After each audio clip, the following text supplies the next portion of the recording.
Hello मेरे प्यारे बच्चों, कैसे हैं आप लोग। आई होप आप सब बहुत बहुत बढ़िया होंगे और आपकी पढ़ाई भी अच्छी चल रही होगी। तो चलिए आज हम लोग आ गए हैं उस लेक्चर पे जिसका आपको बहुत टाइम से था इंतजार। आज हम लोग करने वाले हैं एनसीईआरटी के क्वेश्चंस का डिस्कशन।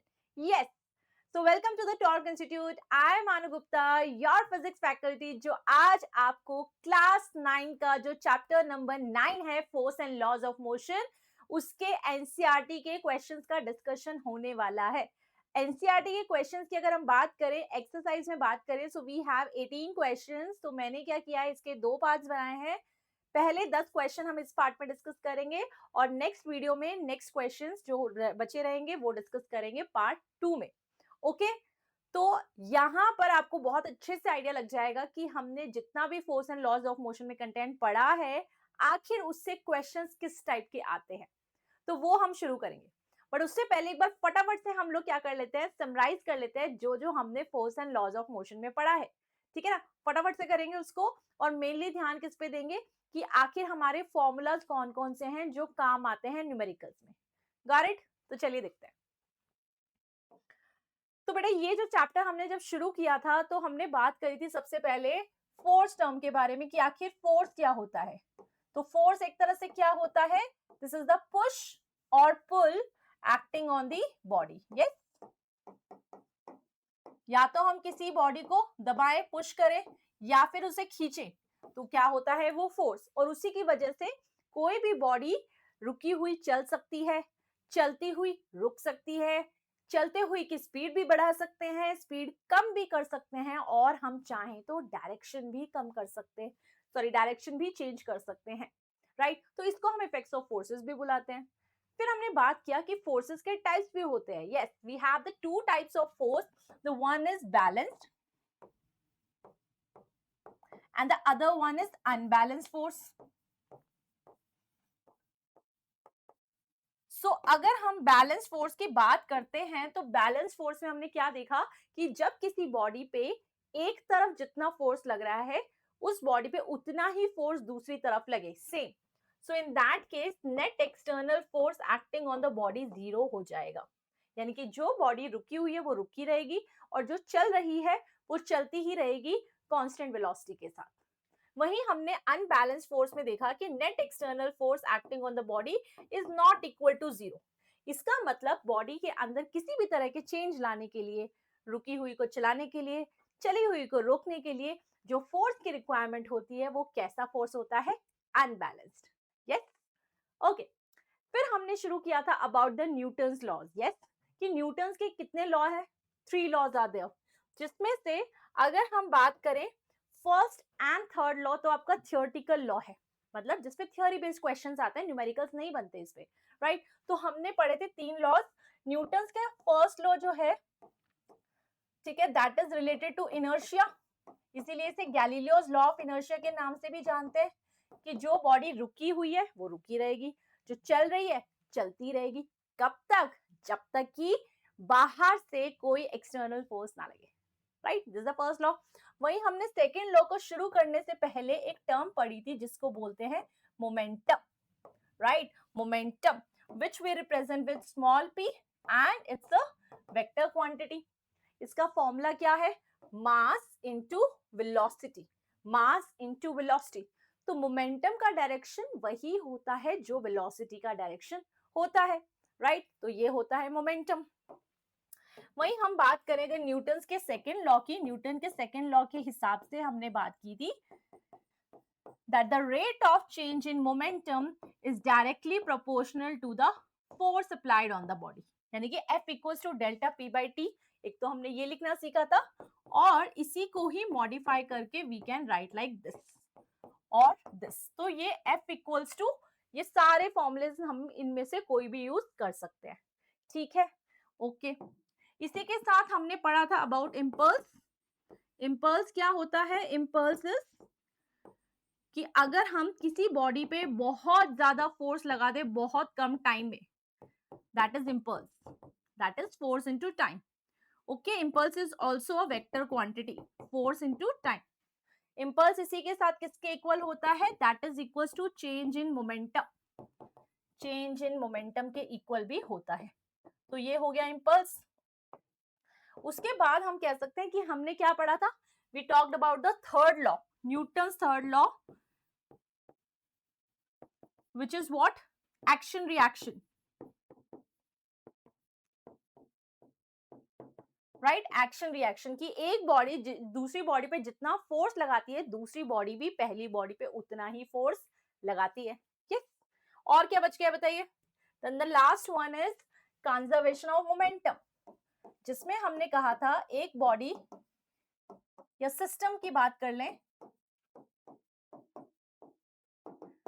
कि एक सिस्टम का जितना मोमेंटम होगा, total momentum before any event, जैसे कि कोई कोलिजन, तो total momentum before collision equals to total momentum after collision. तो फॉर्मूला हम ध्यान रखेंगे कि यूज करेंगे m1u1 plus m2u2 equals to m1v1 plus m2v2। So what we can say कि बस इतना सा ही है ना। अगर आप ध्यान से देखो तो हमने क्या है इस चैप्टर में, यही तो पढ़ा है, यही फॉर्मूलाज पढ़े हैं, दैट्स इट। इन्हीं से अपना हर सवाल बन जाएगा। यस, इसी से बन जाएगा। अभी देखना हम क्वेश्चन डिस्कशन करने जा रहे हैं और आप देखेंगे सभी सवाल इससे आराम से बन जाएंगे। करें शुरू? Everyone is ready? ओके, चलिए तो करते हैं शुरू। लेकिन उससे पहले, सबसे पहले जल्दी से आप मेरे चैनल को सब्सक्राइब कर लें, ताकि जो कमिंग वीडियो है पार्ट 2 वो भी आपको जल्दी से नोटिफिकेशन आ जाएगा और फिर आप उसमें भी क्वेश्चन डिस्कशन के साथ साथ मेरे साथ बने रहेंगे। करें शुरू? चलिए आइए बढ़ते हैं और देखते हैं एनसीईआरटी का पहला सवाल क्या है। देखिए ध्यान से, एक्सरसाइज का पहला सवाल क्या पूछा गया, an object experiences a net zero external unbalanced force। तो उसने क्या बोला, हमने देखा ऑब्जेक्ट पे जो नेट फोर्स लग रहा है, net force that is zero, मतलब उस पर कोई फोर्स ही नहीं लग रहा है। अगर उस पर कोई फोर्स नहीं लग रहा है फिर कैसे पूछा, is it possible for the object to be travelling with a non zero velocity. तो क्या पॉसिबल है कि वो बॉडी जिसपे फोर्स लग ही नहीं रहा है वो कुछ वेलोसिटी से चल रही हो, है ना। वो कह रहे हैं कोई बॉडी ऐसी पॉसिबल है क्या कि ये कुछ वेलोसिटी से चल रही हो।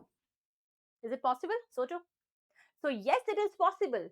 ये पता है तब पॉसिबल हो सकता है जैसे मान लो ये बॉडी ना ऑलरेडी चल रही थी, मान लो ये बॉडी ऑलरेडी चल रही थी 40 मीटर पर सेकंड की स्पीड से, ठीक है, और कैसे सरफेस पे, फ्रिक्शनलेस सरफेस, है ना। कैसा सरफेस है? Frictionless surface. तो अगर एक बॉडी फ्रिक्शनलेस सरफेस पे चल रही है तो क्या वो कभी रुकेगी?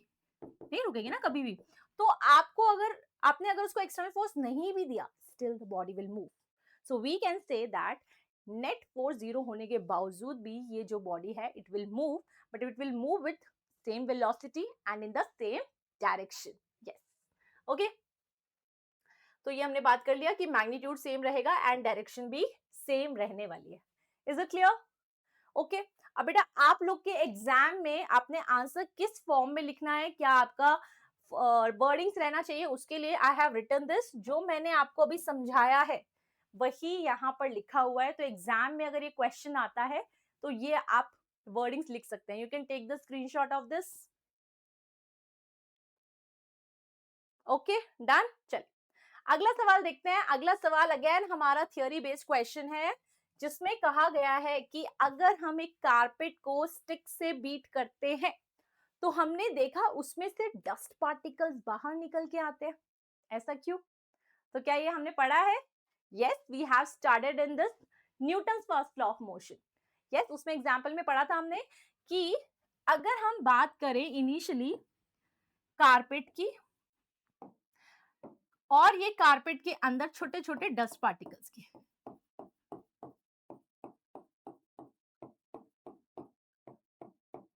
तो हमारे जो डस्ट पार्टिकल्स हैं और जो कारपेट है वो सब किस पे है? रेस्ट पे है। They all are at rest. पर जैसे ही हम इस कारपेट को स्टिक से बीट करते हैं, है ना, स्टिक से बीट करते हैं, तो क्या होता है, कारपेट तो पीछे ही चला जाता है बट डस्ट पार्टिकल्स नीचे गिर जाते हैं। ऐसा क्यों हुआ? Because initially the carpet and the dust particles are at rest only and due to inertia of rest property, है ना, इनर्शिया ऑफ रेस्ट की जो बॉडी रेस्ट में है वो रेस्ट पे ही रहना चाहती है।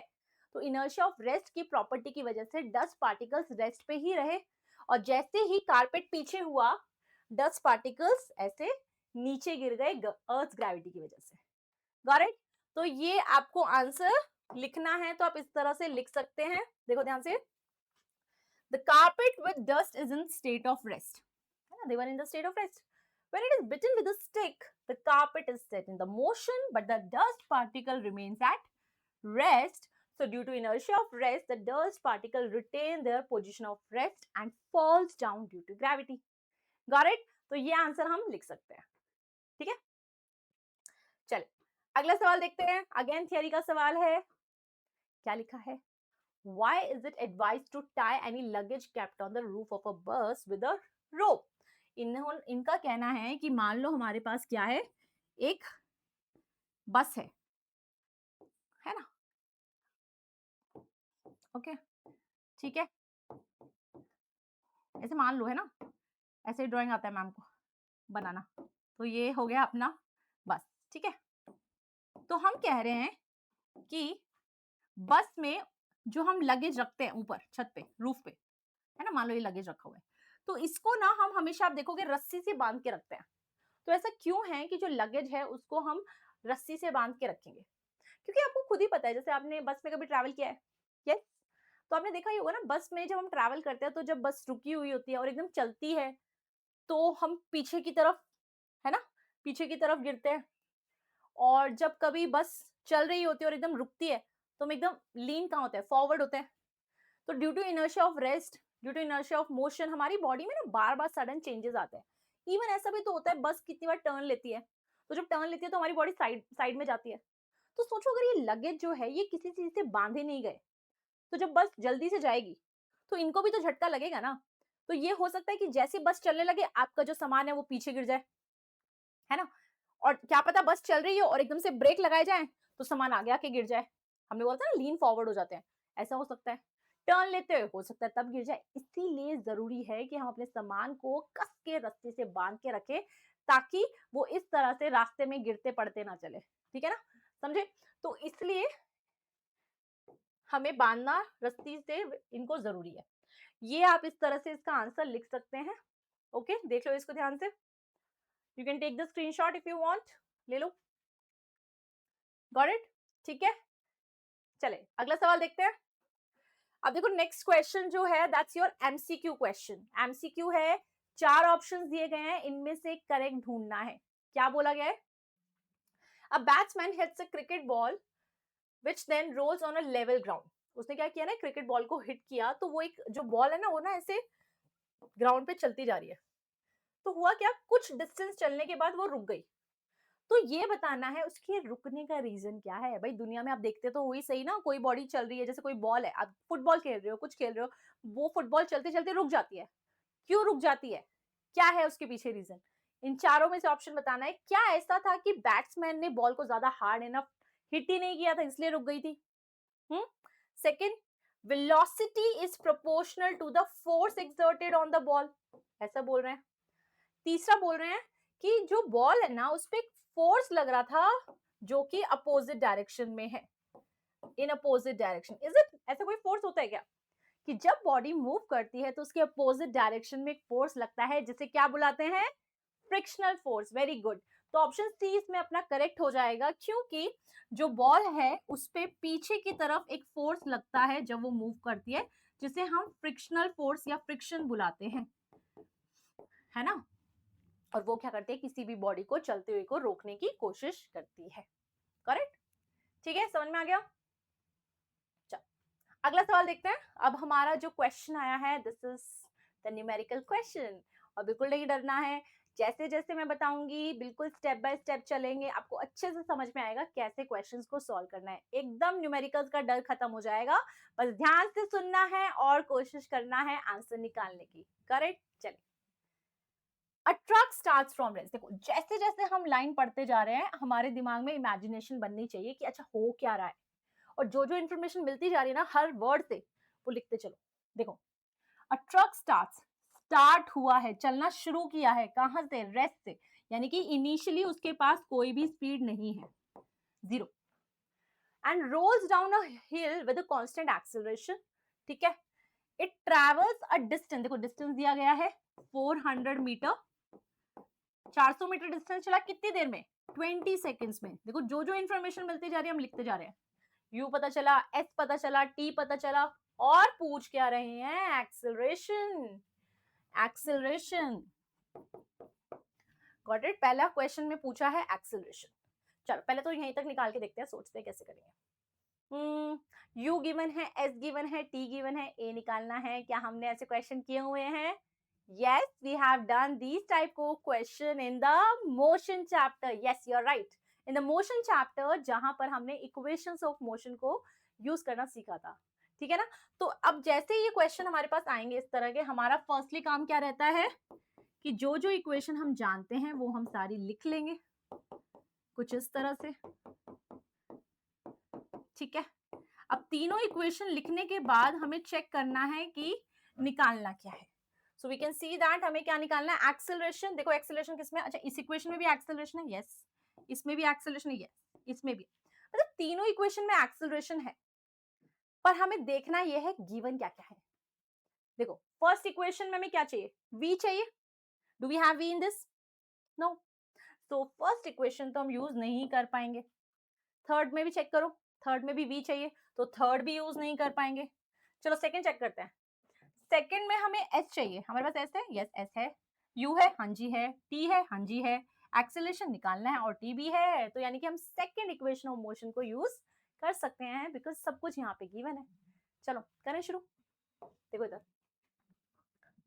s equals to ut plus half at square. s कितना दिया है क्वेश्चन में? 400, ठीक है ना? 400, तो ये आप डाल दो। u कितना दिया है? 0, ठीक है?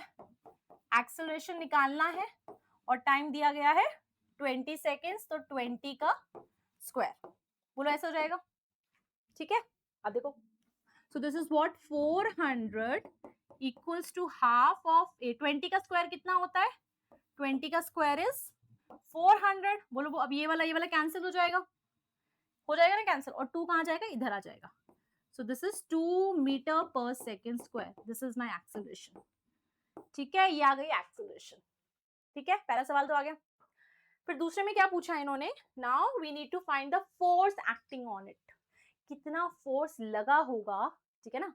अगर इसका मास कितना है? 7 टन, और इसने दे भी दिया है कि 1 टन में कितना होता है? 1000 केजी। देखो ध्यान से, इसने क्या पूछा है? फोर्स। फोर्स क्या होता है? Mass into acceleration. उसने क्या बोला? कितना टन है? 7 ton. 7 ton into acceleration. But हमें तो मास किस में चाहिए होता है बेटा? केजी में चाहिए होता है। तो 1 टन में 1000 केजी हैं, तो 7 टन में कितने होंगे? 7 इंटू 1000। और एक्सेलरेशन हमने यहां निकाल ली थी, जिस 2। तो ये देखिए, दिस इज 7000 इंटू 2, कितना हो जाएगा? 7 2 जा 14, तो 14,000 Newton will be the answer. बस हो गया सॉल्व। इतना ही तो करना है। क्या करना है? सबसे पहले सेकेंड इक्वेशन ऑफ मोशन को यूज करके एक्सेलरेशन निकाल लेना है, और फिर F equals to ma use कर लेंगे। देख लो, इजी नहीं है? यस, वेरी गुड, ठीक है। चलो समझ में आया? चले आगे, पक्का? चलो, alright everyone, here we have the question number 6, और देख सकते हो आप दोबारा से हमारे पास क्या है? न्यूमेरिकल। तो सभी बच्चे एक बार खुद ट्राई करें। Pause the screen and try this question. देखो हो रहा है क्या आपसे? चलो करें आंसर डिस्कस। क्या है क्वेश्चन? देखो ध्यान से। अ स्टोन ऑफ 1 केजी, क्या बोला था मैंने? जो जो इन्फॉर्मेशन गिवन है लिख लो।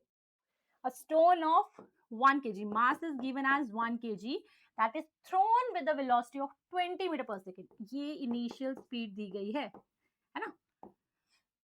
across the frozen surface of lake and comes to rest। हुआ क्या ना, आपने पहले पत्थर जब डाला ना, तो तब तो आपने कुछ स्पीड से फेंका है, लेकिन हमने ये नोटिस किया वो कुछ देर बाद जाके रुक गया। लिखा है ना, इट कम्स टू रेस्ट, यानी कि v क्या हो गया? 0। After travelling how much distance? 50 metre. ये भी हमारे पास इंफॉर्मेशन गिवन है, ये लिख दिया हमने। अब पूछा क्या है? वो पूछ रहा है, देखो आप ये सोचो, आपने किसी चीज को, बॉडी को फेंक दिया, वो कुछ देर बाद जाके रुक गई, खुद से रुक गई, तो कैसे रुकी होगी? फ्रिक्शनल फोर्स की वजह से ही ना। बॉडी पे फ्रिक्शन लगा होगा, अर्थ सरफेस ने फ्रिक्शन लगाया होगा, उसकी वजह से ये रुकी होगी। तो यहाँ पे ना वो यही पूछ रहा है कि फ्रिक्शनल फोर्स बताइए कितना लगा। तो फ्रिक्शनल फोर्स भी एक तरह का फोर्स ही तो है, तो इसलिए फॉर्मूला क्या लग जाएगा, F इक्वल्स टू ma। ठीक है, do we have mass, yes we have mass 1, पर एक्सेलरेशन नहीं है यार, एक्सेलरेशन नहीं है। बट क्या हम एक्सेलरेशन निकाल सकते हैं, बताओ, सोचो। हमारे पास u है, v है, s है, u v s और a निकालना है। क्या क्या यूज कर सकते हैं, बोलो। वही तीनों इक्वेशन लिख के देखो, और तीनों इक्वेशन लिखने के बाद हमें समझ में आएगा कि थर्ड इक्वेशन ऑफ मोशन सबसे एप्ट रहेगी यहाँ पर यूज करने के लिए, है ना, क्योंकि हमारे पास v भी गिवन है, u भी गिवन है और s भी गिवन है, तो a निकल सकता है, राइट। फाइनली क्या हो जाएगी, रुक जाएगी, तो 0 रहेगा। u कितना दिया गया है क्वेश्चन में, दैट इज 20, तो 20 का स्क्वायर। एक्सेलरेशन हमें निकालना है और डिस्प्लेसमेंट दिया गया है 50, ऐसा।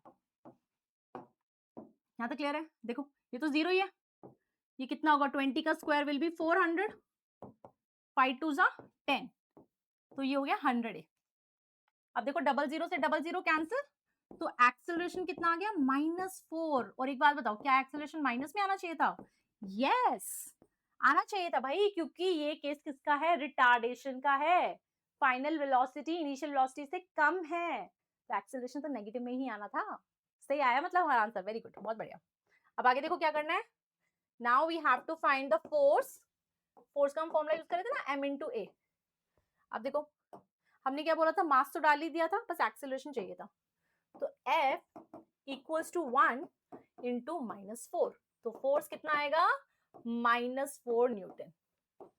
Is it clear to you, बस देखो कितने आसान है, मतलब देखो क्या करना है ना, आपको वही फॉर्मुलेस यूज कर रहे हैं हम, F equals to ma, right, F equals to delta p by delta t, और इसी के साथ साथ जो प्रीवियस हमारा चैप्टर था, बस थोड़ा सा उसके इक्वेशन ऑफ मोशन की जरूरत पड़ती है, इसीलिए कहते हैं कि सारे चैप्टर्स एक दूसरे से कनेक्टेड हैं।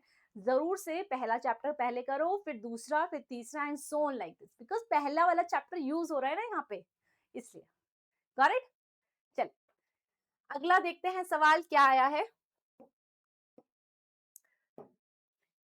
8,000 kg engine pulls a train of 5 wagons each of 2,000 kg। देखो ध्यान से, इसने क्या बोला है, एक ना इंजन है यहाँ पे, ओके, ये मान लेते हैं ये इंजन है,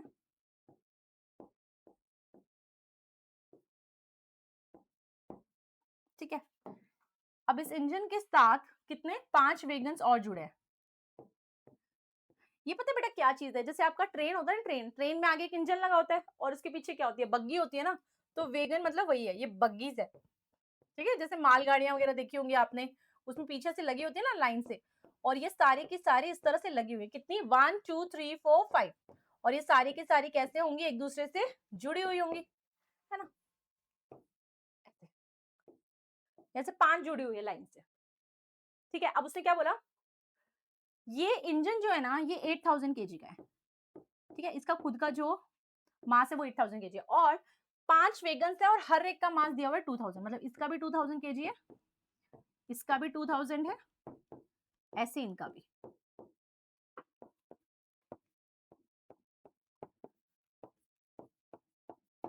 ठीक है, इस तरह से जुड़े हुए हैं। अब इसने बोला अगर इंजन जो है वो 40,000 न्यूटन लगाता है, 40,000 मतलब इस इंजन को कितना लगाना पड़ रहा है, 40,000 न्यूटन लगाना पड़ रहा है, पर हुआ क्या, हमारा जो ट्रैक है वो फ्रिक्शन लेस नहीं है, इस बार उसमें फ्रिक्शन भी है, तो ये कितना काम कर रहा है, 40,000 न्यूटन का काम कर रहा है, पर जिसमें से 5,000 तो वेस्ट ही हो गया, है ना। मतलब हमारा जो इंजन है वो कोशिश कर रहा है कि 40,000 न्यूटन से ये पूरे के पूरे सिस्टम को खींच ले, इन सबको खींच ले, पर जब वो जैसे आगे चलता है तो 5,000 न्यूटन पीछे लग जाता है फ्रिक्शन की वजह से, फ्रिक्शन की वजह से। तो ओवरऑल ये कितना लगा पा रहा है, अगर मैं बात करूं नेट फोर्स की, तो कितना लगा पा रहा है भाई, 40,000 तो वहां लगा दिया आगे, है ना, और 5,000 पीछे लगा दिया, अपोजिट डायरेक्शन में तो सब्ट्रैक्ट करना पड़ेगा ना, तो यानी कि नेट फोर्स कितना लगा पा रहा है, 35,000 न्यूटन, है ना, ऐसा कुछ कह रहे हैं। अब देखो क्वेश्चन में क्या पूछा है, इससे सबसे पहले पूछा है कि एक्सेलरेटिंग फोर्स बताना है, ये तो हमने निकाल लिया कि नेट एक्सेलरेटिंग फोर्स कितना लगा रहा है, 40,000 आगे था, 5,000 पीछे जा रहा है, तो ओवरऑल फोर्स कितना लग पा रहा है, 35,000। यस। और अब ये जो फोर्स लग रहा है ना, इसकी हेल्प से बताओ कि ट्रेन का एक्सेलरेशन क्या होगा। ध्यान से सोचो, ये जो इंजन है, ये इंजन है, ये कितने पोर्शन को खींच रहा है, कितने मास को खींच रहा है, 1 2 3 4 5, 5 वैगन्स आर देयर, हर एक का मास कितना है, 2000, तो कितने हो गए, 2000 इंटू 5। यस। तो हम कह सकते हैं कितने मास को खींच रहा है, 2000 इंटू 5। तो बेटा फोर्स, बी पार्ट के लिए बात करें अगर, ये ए पार्ट हो गया हमारा, F equals to M A, तो कितना फोर्स लगा पा रहा है हमारा इंजन, नेट हम कह सकते हैं 35,000 लगा पा रहा है, क्योंकि फ्रिक्शन में भी वेस्ट हो गया। और कितने मास को उसको खींचना है, उसको खींचना है 5 इंटू 2000 को, क्योंकि 5 वेगन्स है और हर एक का कितना मास है, 2000, तो इतनों को खींचना है इंटू एक्सेलरेशन, जो कि क्वेश्चन में पूछा है। अब ध्यान से देखो, क्या ये थ्री जीरोस और थ्री जीरोस कैंसिल हो सकते हैं, यस। ये हो गया 35, 5 टू जा 10 इंटू ए, अब ये 10 नीचे आ जाएगा, 35/10, और 35/10 can be written as 3.5 metre per second square. So we can say that इतनी एक्सेलरेशन के साथ हमारे पूरा सिस्टम चल रहा होगा, ठीक है ना, ट्रेन का एक्सेलरेशन इतना होगा। Is it clear? मुश्किल नहीं है, बिल्कुल आसान सवाल है, ध्यान से देख लो, बिल्कुल आराम से समझ में आएगा। इसमें बस हमारा फ्रिक्शन भी इन्वॉल्व हुआ है कि बॉडी जब आगे गई तो फ्रिक्शन पीछे लगा, इसलिए नेट फोर्स कितना बना, 35,000, और उसी को ही हमें एमए के इक्वल लिखना है। क्लियर? यस, बहुत बढ़िया, वेरी नाइस। देखो, अगर आपको एनसीईआरटी के सवाल समझ में आ रहे हैं, कर पा रहे हो, तो आपके एग्जाम में आने वाले क्वेश्चंस भी आप कर लोगे, टेंशन मत लो, आराम से कर लोगे। ये वाले क्वेश्चंस आपसे हो रहे हैं ना, बस, है ना। चल, अपना कॉन्फिडेंस और बढ़ाने के लिए एक काम करते हैं, आप ये क्वेश्चन खुद से करके देखें, करो इसको ट्राई, देखो, डन, करें ट्राई, देखिए आंसर क्या आ रहा है। इसने क्या बोला, एक ऑटोमोबाइल है जिसका मास कितना है, 1500 KG. What must be the force between the vehicle and the road if the vehicle is to be stopped with a negative acceleration of this? उसने क्या बोला कि एक मास दिया हुआ है 1500 kg, आप ना उसको रोकना चाहते हो, you want to stop that, ठीक है ना, you want to stop that, तो उसके लिए फोर्स अप्लाई करना पड़ेगा ना। तो आपसे पूछ रहे हैं वो फोर्स कितना अप्लाई करना पड़ेगा अगर आप फाइनली उसको रोकना चाहते हो, और कितने एक्सेलरेशन के साथ, नेगेटिव एक्सेलरेशन कितना बता रहे हैं, -1.7 मीटर पर सेकंड स्क्वायर, तो बताना है, ठीक है ना। तो ये तो बहुत ही आसान सवाल है बेटा, बहुत ही आसान सवाल है, क्योंकि F equals to M A हमें सिंपल लगाना है। वो पूछ रहा है कितना फोर्स चाहिए होगा, कितने मास के लिए, 1500 के लिए, और कितने रिटार्डेशन से रोकना चाहते हो भाई, हम रोकना चाहते हैं 1.7 से, ठीक है ना। बस अब आपको इसको सॉल्व करना है, सही है ना। अब देखो, डॉट को कैंसिल करोगे, मतलब डेसिमल को कैंसिल करोगे, तो नीचे जीरो लगाना पड़ेगा, ये इससे कैंसिल, तो ये हो गया 150 इंटू 17, राइट। तो आपको बस इसको सॉल्व करना है and you will be getting your answer, 150 into 17 Newton, right, ठीक है। चलो अगला सवाल देखते हैं। अगला सवाल है, what is the momentum of an object of mass m which is moving with velocity v। Momentum का फॉर्मूला क्या होता है, मोमेंटम का फॉर्मूला होता है mass into velocity, that's it, MCQ है ये, एमसीक्यू है ये, राइट। चल, अब हम मिलेंगे अपने नेक्स्ट वीडियो में, जिसमें हम लोग बात करेंगे remaining questions from the NCERT exercise. तो चलिए मिलते हैं नेक्स्ट वीडियो में, till then take care of yourself, और अच्छे से पढ़ाई करो, एग्जाम्स एकदम पास आ गए हैं, और सभी बच्चों को फिजिक्स में पूरे नंबर लेके आने हैं। कोई भी प्रॉब्लम है तो उसके लिए मैं बिल्कुल हूँ आपके साथ, और सभी बच्चे जल्दी से अपना ये काम खत्म करें, और कोई भी दिक्कत हो, कुछ भी हो, तो कमेंट बॉक्स में जरूर लिख के बताएं, मैं आपको उसके लिए हेल्प करूंगी। चलिए मिलते हैं नेक्स्ट वीडियो में, till then take care of yourself, bye, thank you.